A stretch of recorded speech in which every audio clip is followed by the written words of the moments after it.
Монгол оронд нутагладаг нэн ховорт тооцогддог бүхэнд малын гоц халдварт мялзан өвчин халдварлаж тоо толгой нь хорогдож эхэлжээ.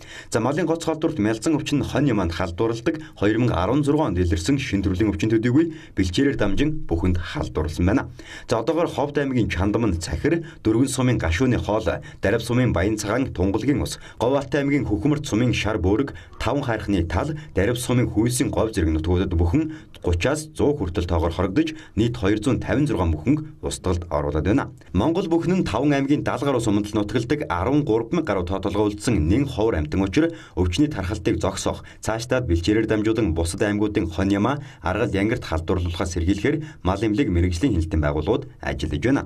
Ховд аймаг, за дээр нь Говьалтай аймгийн онцгой байдлын комиссууд үндсэндээ оролдоод ямар ч үс ихний ээлжинд өгсөн байгаа тэр бүхэн өрөөсүүдийг цуглуулж устгах дээр нь үзлэг ажилт хийх юм шийдвэр гараад одоо бол ажил хэрэгжиж явж байгаа. Эхний үедээ бол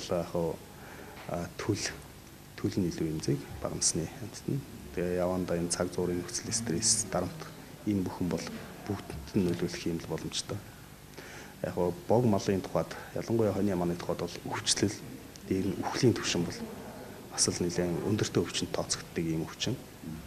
Тэгэхээр энэ хэрээрээ зэрлэг амьтад төрүүлжлэх юм бол бас тоотлогод бол маш ихээр нөлөөлөх ийм эрсдэлтэй өвчин нэг л дээ. Монгол бүхэн зэрлэг амтан учир хонь ямаатай адил вакцинжуулж тусгаарлах боломжгүй. За зөвхөн өвчлсөн бүхэнгийн сэгийг устгах, халдвар тархсан нутгийг ариутгах ажлыг хийж байгаа юм а. За мялзан өвчин нь хонь ямаанаас гадна бүхэнд халдварласан учир аргал янгирт ч халдварлах өндөр магадлалтай. За тиймээс өвчний тархалтыг нэн даруй зогсоох хэрэгтэй.